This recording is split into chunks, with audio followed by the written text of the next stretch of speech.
come to order. Today is Tuesday, October the 11th. We're at the Civic Center for our regular meeting of the Mexico Beach City Council. Please rise for the invocation and remain standing for the pledge. Heavenly Father, we first want to pause and pray for the families of all the people who lost their lives in Haiti.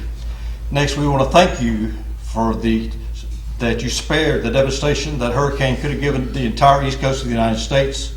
We pray for those who were displaced, those who were damaged. We pray, Lord, that you will keep your hand upon them and bless them. We pray, Lord, you bless us tonight and keep us working in your will. For your name we pray. Amen. I pledge allegiance to the flag of the United States of America and to the republic for which it stands, one nation, under God, indivisible, with liberty and justice for all.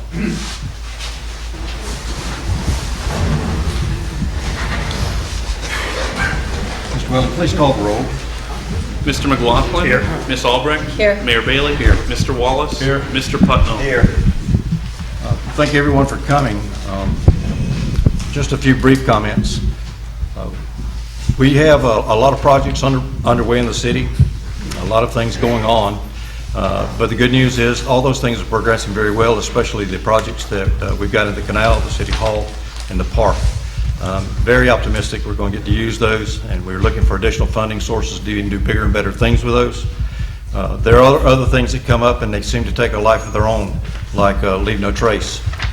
It's an interesting issue, and all I want to say is when we do have, for those who don't know, this is the first televised meeting, I guess, since we've talked about this. The council has decided we're going to let that go to a referendum vote of the people of Mexico Beach.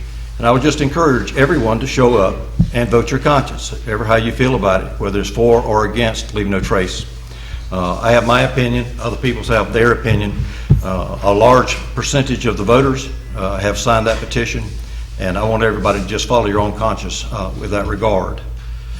I would like to announce too that we're having a very special meeting on the 9th of November, which is a Wednesday, and our next regular meeting. We'll be honoring veterans in our area. It's 2 days before Veterans Day, and I think it's going to be highly appropriate that we have some special folks coming. We've asked a special color guard to come from Panama City. We've got a 2-star general going to be giving the invocation, and we hope to honor a few people in our community with special recognition, so I hope you'll plan to be there. That's the day after the election. You can't forget it. Okay. Council comments? I have just a CDC update. I want to thank the CDC. They have 3 new park signs up now, thanks to Philip and his crew for getting them up. Sunset Park, Under the Palms Park, and we have a new Pier Park right along Highway 98 with the arrows pointing towards Pier Park. So I would like to thank CDC for funding those. And we have the Art and Wine Festival this Saturday, the 15th, from 2 to 7. It will be at the Driftwood. There'll be music, 28 artists to show their accomplishments, and you may purchase any of their artwork. There will be a silent and a live auction there, drinks and hors d'oeuvres. So hope to see lots of people there. Others? I have something. Can we get the people that are working on the canal to change the flag or replace the flag that's up there? It's terrible, absolutely terrible. And we talked about the flag on top of the crane, it's just tattered. I mentioned that one time, Dave, didn't I? Mention that again. I'll bring it up to Bill. Good. Citizens' comments, please.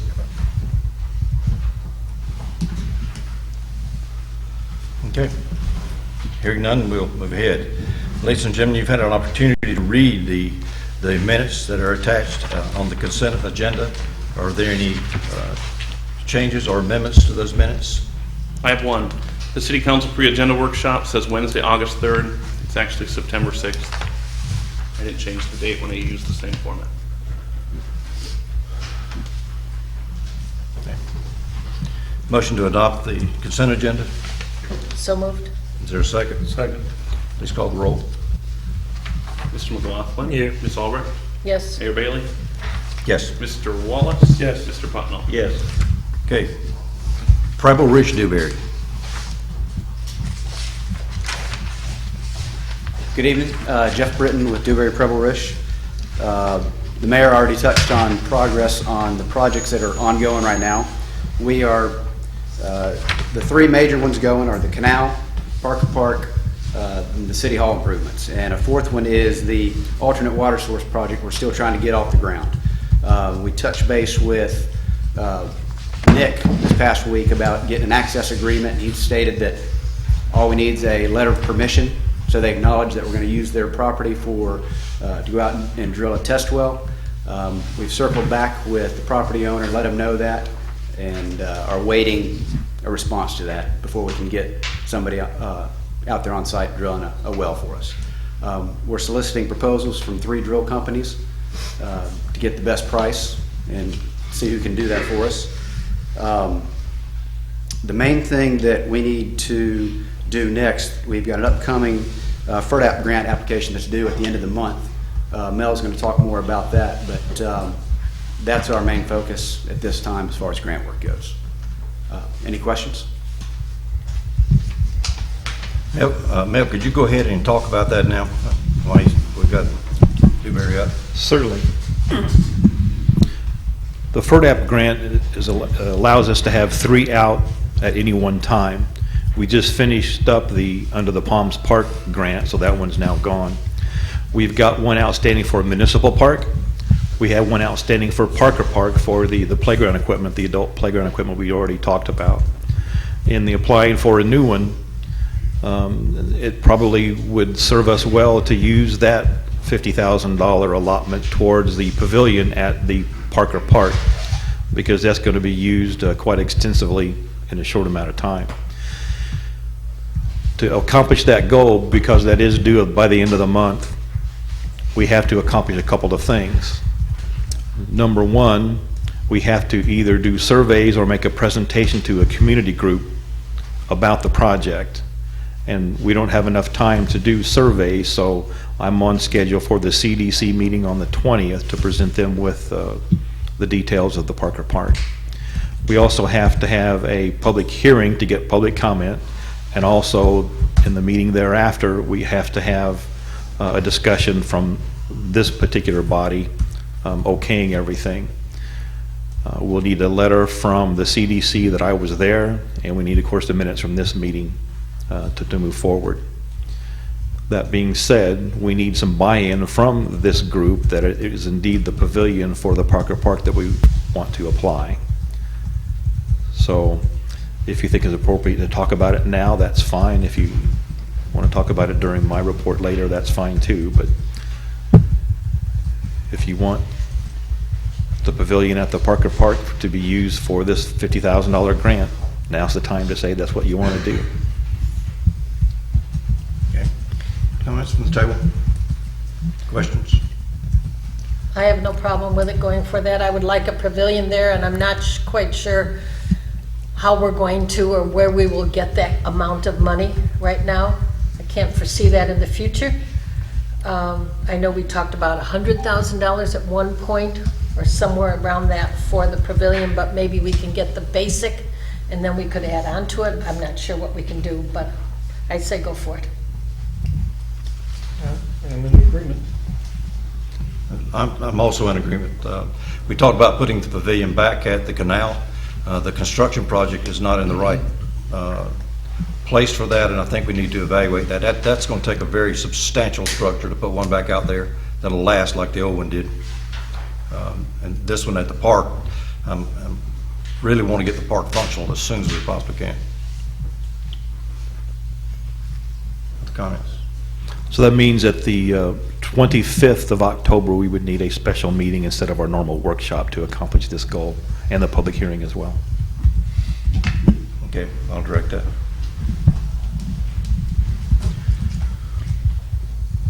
Is all that, I'm sorry, is all that doable with the grant application? Yes.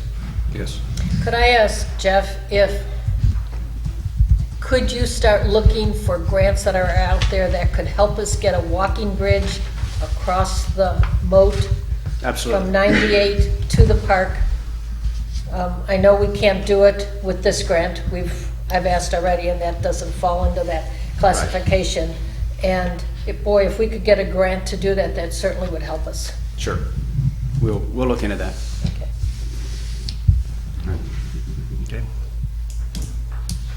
Thank you. Thanks. I'm sorry.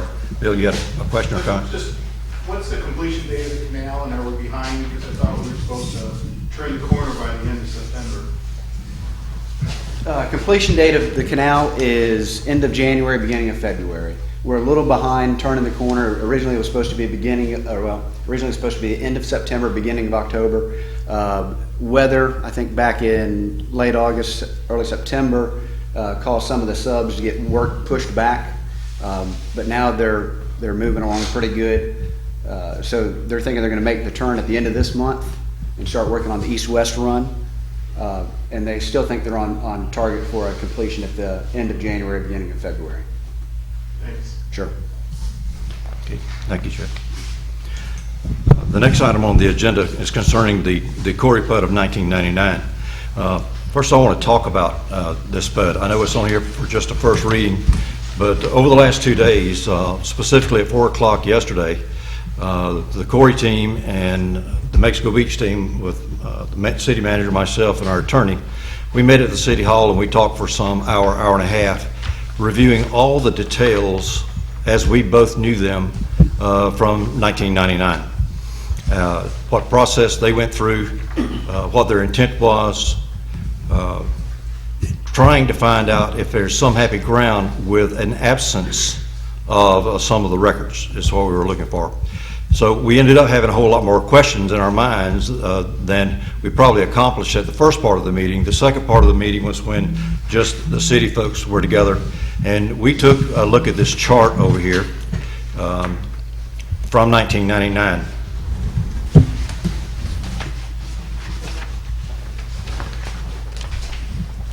I'll speak loudly, so I hope everybody can hear me.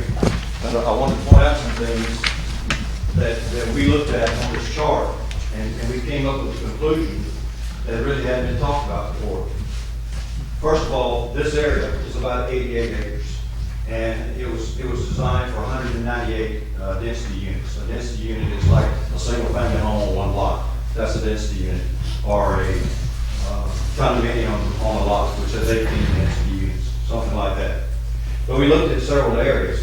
First, this little yellow area right here is a 2-acre commercial area. It's basically right behind Kathy's warehouse, Kathy's Hardware warehouse. It's right behind our little shopping center area, right here where we're at. It's a little 2-acre commercial area, and they asked for that. I'll point these out, and then I'll tell you why they were concerned. These red things right here are townhouses, not big condos, but townhouses. And there's some here, there's a whole bunch of them over here. So we looked at that as one issue that we had to consider. The next thing we looked at is these little bitty houses in here. These houses are called cluster houses. And we don't have cluster houses in our LDR for development. And we also don't have these called patio homes. The density units on one of these patio homes, only seven of these will fit on an acre, where single family homes, 6 will fit on an acre. So they asked us for something a little different. They want a little bit more density in these. They want a lot more density in these. There's 11 units per acre in these. These are more like some of the stuff we've already got in town.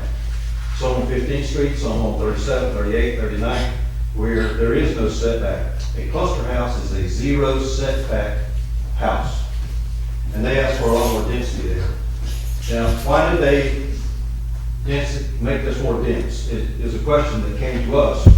And the issue that came to us, in our comprehensive plan, this whole area right here is zoned for low density residential, these kind of houses. But a PUD will allow people to build other things. It's a planned unit development. It is developing a property a little bit different than everything else, but they kind of do it under one hat.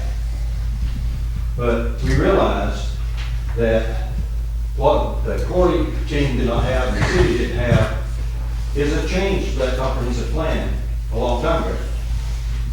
And they also didn't get an ordinance changing this to a PUD concept.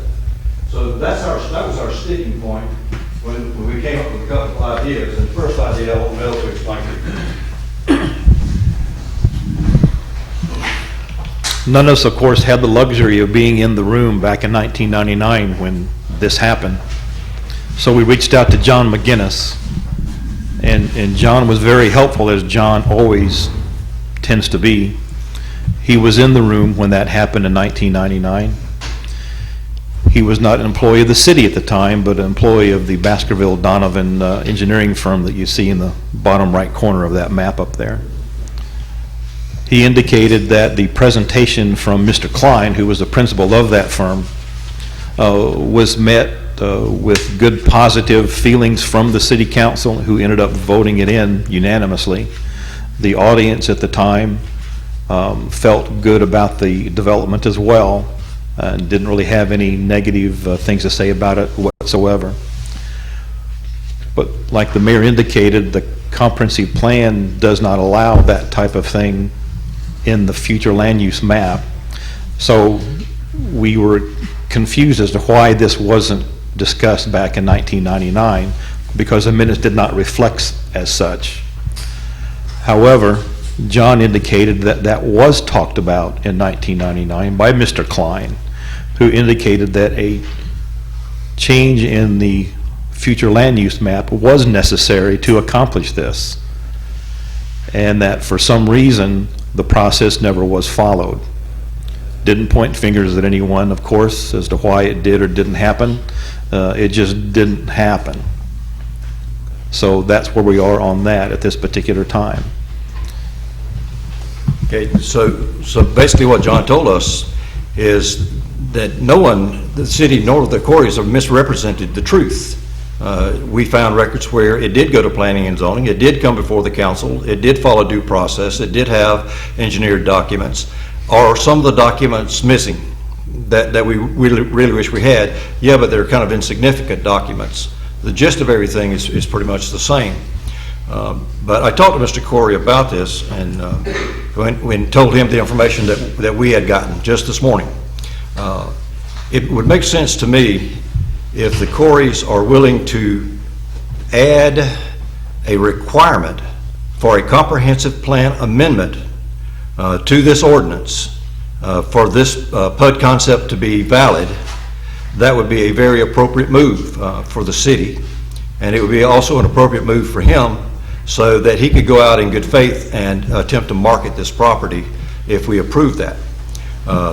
That one comment is not spelled out explicitly in this first reading of this ordinance. And what I ask the council is for us to delay reading of this ordinance till such language can be added, and give anybody on the council time to talk to anybody they want to about that. We would still have to have 2 public hearings to talk about a LDR change or a comp plan change, and that would be public. Everybody gets to have their 2 cents worth about whether this should be changed, how they feel about the project one way or the other. But the one big difference is this project had already been clearly voted for by the city council, and this is the only piece that's missing in the record. Questions or comments? I'm comfortable with delaying it. And then we can talk about, I know they have 199 units. I thought that when it was first brought up, and I might be wrong, I thought it was 99 units. I'll go back and check my notes, but here it says 199. I thought in 1999 it was 99, but I'll check on that within the next time. We talked about that a lot too. At one time, everybody thought it was 100 acres, and the 100 acres got transposed in conversations, but that's right off the map of the project that the council approved in '99. And that is Okay. noticed by the engineers, and it is dated. So I think after all this talking, this information that came forward today certainly clears up a lot of things in my mind, and it looks like this project could go forward contingent upon the comprehensive plan amendment. We have a new category in the comprehensive plan that was approved in 2007 called tourist mixed use, that actually could accommodate all those different kind of things they want in this project. We did that when we did the Bonfire Beach project with St. Joe Company. It looks like a match.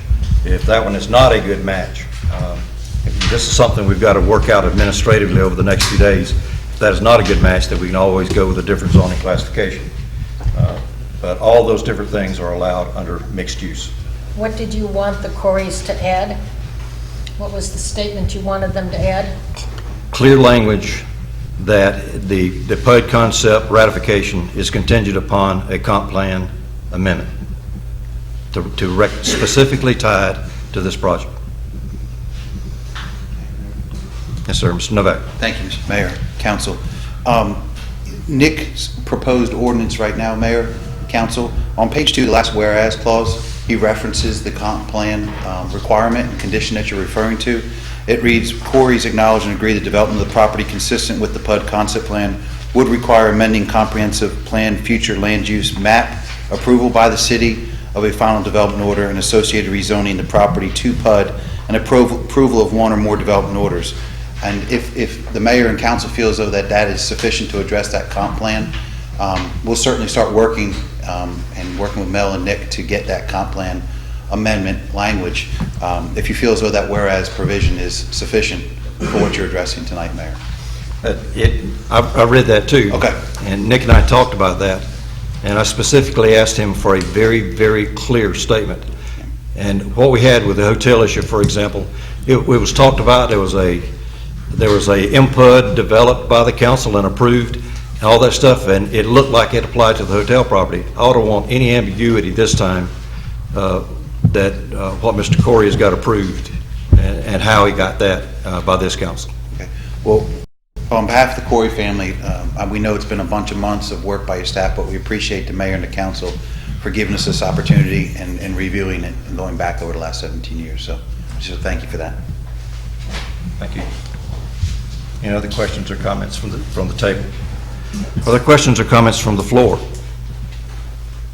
If we have the answers, we'll certainly give them to you. Can I ask one question? Mr. Corey. Do you have a time frame for when you get the wording to attach it? And do I understand at that point we'll get a council vote on it? And we've got a special meeting on the 26th. If we're ready then, we can go ahead and do it with that meeting, and they'll do a first reading at that time. That would work, thank you. Yes, ma'am.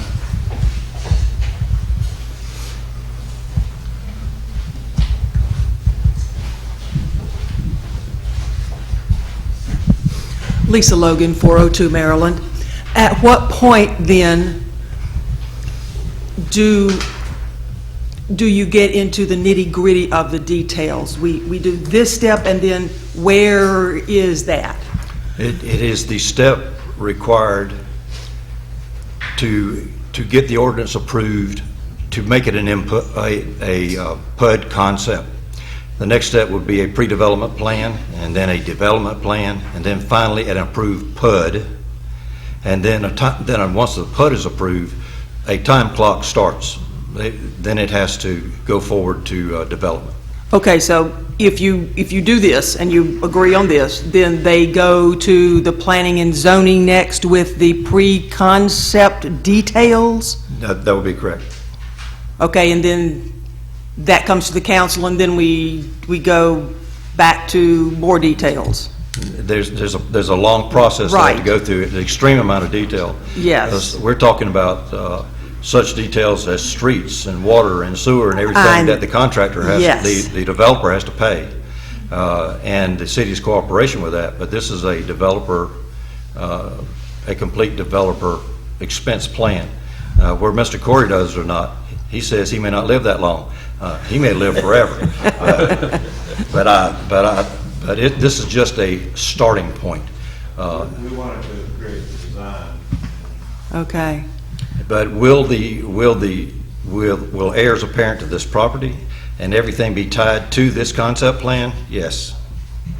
Okay. And the law says that only minor changes can be made to this approved plan if we approve this or ratify it. It's already been approved, you got to ratify it. Okay, thank you.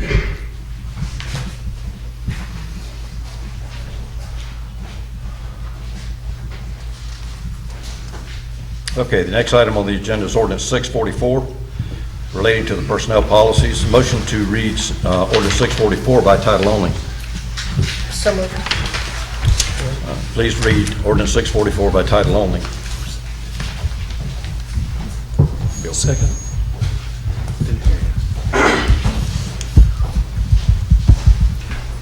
Ordinance number 644, an ordinance relating to personnel policies of the City of Mexico Beach, amending ordinance number 622 and all prior ordinances, resolutions, motions, or other actions pertaining to city personnel policies and providing an effective date. And this amendment specifically has to do with employee leave program. Correct. Okay. Is there any questions from the table about this policy change? Questions from the floor? Need a motion to adopt ordinance 644? So moved. Is there a second? Please call the roll. Mr. McLaughlin? Yeah. Ms. Albrecht? Yes. Mayor Bailey? Yes. Mr. Wallace? Yes. Mr. Putnam? Okay. Next item on the agenda is ordinance 652. It's a 5-year plan of capital improvements for the City of Mexico Beach. We've all taken a look at this. It's been talked about in generality. I'm satisfied that this is a good plan personally. Has everybody else had an opportunity to look at the actual list? Keep in mind that this is a 5-year plan. In year 1, of course, that's reflected in our actual budget. That's all that's going to happen. Years 2 through 5 is always subject to change because the intent is to adopt this every year along with the budget so that we're all on the same page with what's going to happen in the next 5 years. It's highly critical to get items on that 5-year plan so that when it comes to grant time, we're pretty well aware of what we want, how we're going to get there, and part of the thing is required that it is part of the CIP. In other words, the FERDAP grant requires that it be listed in the CIP, and the Parker Park is listed in there, so we're good on that. Okay, this is a second reading. Motion to adopt ordinance 652. So moved. Second. Haven't read it yet. I'm sorry. Motion to read by title only. So moved. Second. I'm ahead of you. Go ahead. Ordinance 652, an ordinance adopting a 5-year schedule of capital improvements for the City of Mexico Beach, providing for conflict with other ordinances, providing for severability, and providing an effective date. Okay, now a motion to adopt 652. So moved. Second. Please call the roll. Mr. McLaughlin? Yes. Ms. Albrecht? Yes. Mayor Bailey? Yes. Mr. Wallace? Yes. Mr. Putnam? Yes. And the next item on the list is the surplus property list. I was asked before the meeting about my question about the fire truck. In the last week, I've been satisfied that the fire truck is better off belonging to someone else. A $5,000 custom disc brake job on a 30-year-old fire truck doesn't make a lot of sense when the fire truck's not worth a lot more than that, in my opinion. I didn't have any other questions about that. And the other parts, we said we were going to clear some of this stuff is just end of life, right? But the rest of the products are going to go up for auction. Any questions about that list? Any questions from the floor? Do you have a proposed date for the auction? No, I don't yet. Okay, we'll announce that later then. Please call the roll to approve this. Oh, isn't it? I don't have enough notes on my paper, I'm sorry. Is there a motion to declare this property surplus so we can get rid of it? So moved. There's a second. Now call the roll. Mr. McLaughlin? Yes. Ms. Albrecht? Yes. Mayor Bailey? Yes. Mr. Wallace? Yes. Mr. Putnam? Yes. Chief Pink Badge Kelly, who made the news with his pink badge. For a good cause. Mr. Mayor, Council, the following are the statistics for the past 30 days from September that the police department has engaged in. We've also been looking at the amount of activities in this past year, and our volume of calls and activities has risen 300% from last year's call volumes. All right, so the following are the lists that just for the past 30 days. We've had 4 accidents with no injuries, 1 assault and battery call, 4 residential alarm calls, 15 bank standby calls, 4 beach ordinance, 73 boat ramp checks, 3 burglary reports, 1 business alarm call, business and security checks, 3,465. Citizen assist calls, 5. City pier checks, 60. Canal checks, 132, that's up 80 calls. Citizen contacts, 925, that's up 302 from last month. So we have officers out in the community getting involved. We had a credit card fraud, civil issue calls, 2. Disabled vehicles, cars broken down, we've assisted on the side of the road, 1. Discharging of a firearm, we're following up on that. We've had a couple citizen calls.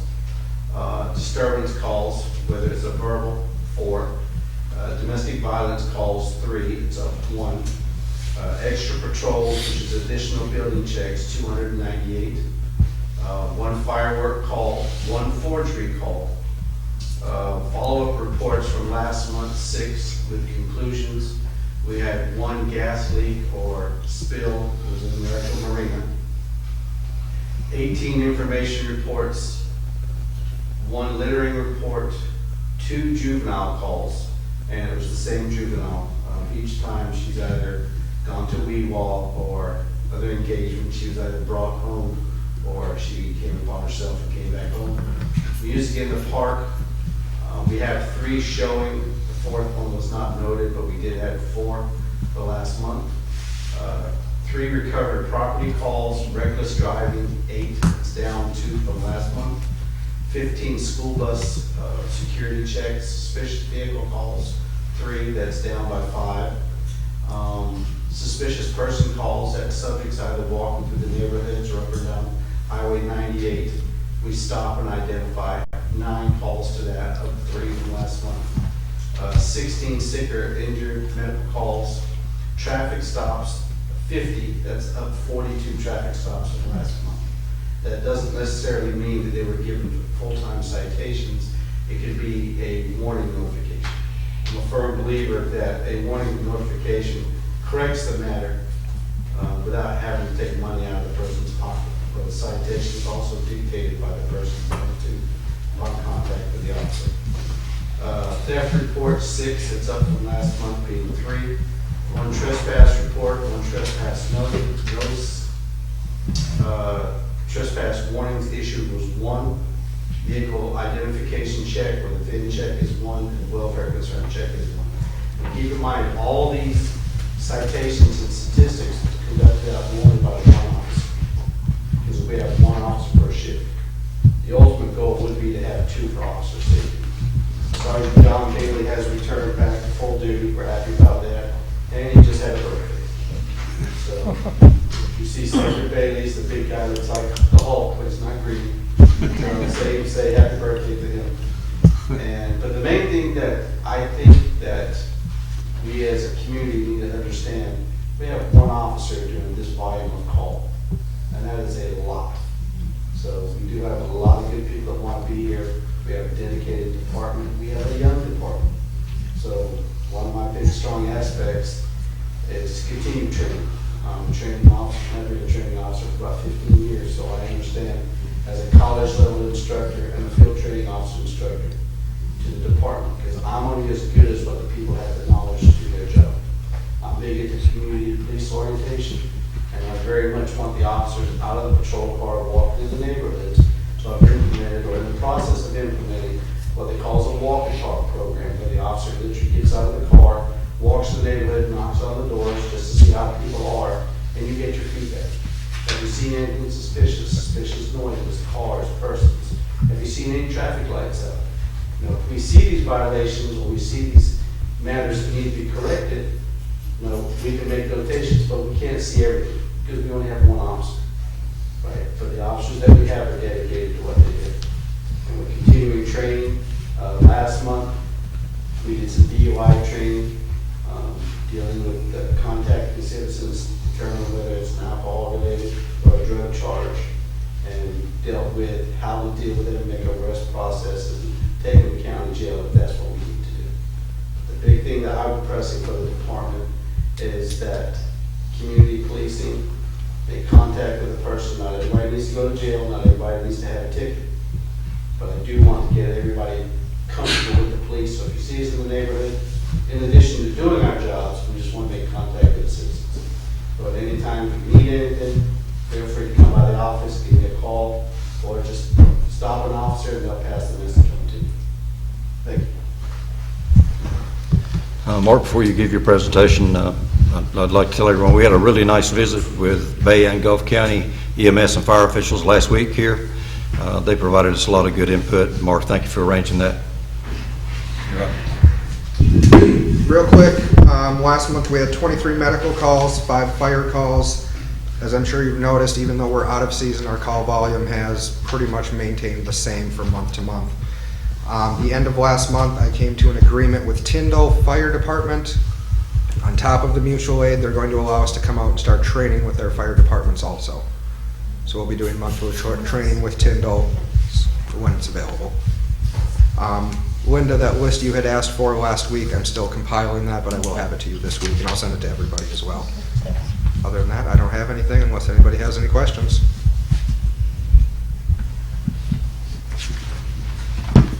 Okay, thank you, Mark. Mr. Hall. As you can tell in the monthly report, things are starting to taper off. Nothing's changed, nothing major happened last week or last month. Unless anybody has any questions, that's all I got. I do. What did the garbage men do last Thursday and Friday? Wednesday, we did our normal routine. Thursday and Friday, they worked with general maintenance. We wanted to knock out that pavilion. As you guys may or may not know, Tommy Davis is out for the next month at least. So we were trying to get those projects knocked out, so they worked with general maintenance in that area and also worked with the road department finishing up cutting the grass on the east end of town. Okay. The pavilion looks very nice. They did a Thank great you. job. Looks very Tommy nice. worked hard to make sure he got It's everything done. nice and clean. And there were people under there having a picnic today. That's great. Mr. Welly. All right, the August financial report is in your packet. I've started September, which is of course our end of year. Next month, we will have our annual budget amendment review. If anything's weird, I don't know yet where we're even at with that. So maybe we won't have to have a meeting, but we might have to do that. Leave no trace. I've been working with the Supervisor of Elections Office to try and set a date. We do not have a date yet. We have counted the calendar days repeatedly because we keep trying and hoping it can go on the April election, but it will not. It will have to be held before then. So as soon as I have a date, I will email it out and we'll let the public know. Do you have anything on your schedule in the next couple of weeks that could interfere with your duties as city clerk? I got a lot going on.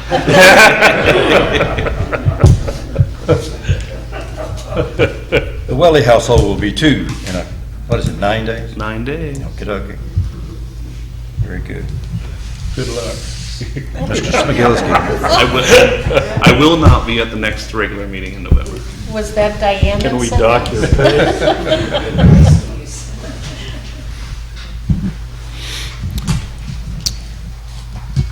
Folks, I feel a positive momentum shift.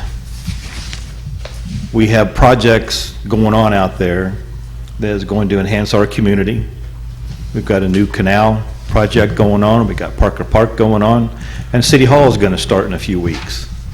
Something we've been waiting on for years and years is finally going to happen. All of that, of course, And the work that we do is all based on the work that this council does by approving our policies, but also by the work that our employees do. We started a new employee program, whereas once a quarter, we would name an employee of the quarter, have a meal with all the employees. During that time, we would recognize our employee of the quarter, also go through hire dates to kind of let people know of tenure. We also mentioned birth dates too, and I'm going to keep that with the employee meeting because I don't think the guys would really care if people want to know how old we are, but the girls might have a little more of a problem with that, so we'll just let that dog sleep. And I don't mean to call women dogs, for God's sakes. Go ahead, Donald. My name is now Mud. But nonetheless, we had the employee luncheon on about the 14th of September. And so we tried to recognize hire dates in the month of September, October, and November. So if you look at our list, which you don't have up there, I'm sorry, in September, William Nixon, we know him as Bill Nixon, has been here 14 years now. We have Mary Leonard in October, 23 years. We have Troy Williams in October, 16 years. Adrian Welly, the future Mr. Coomer.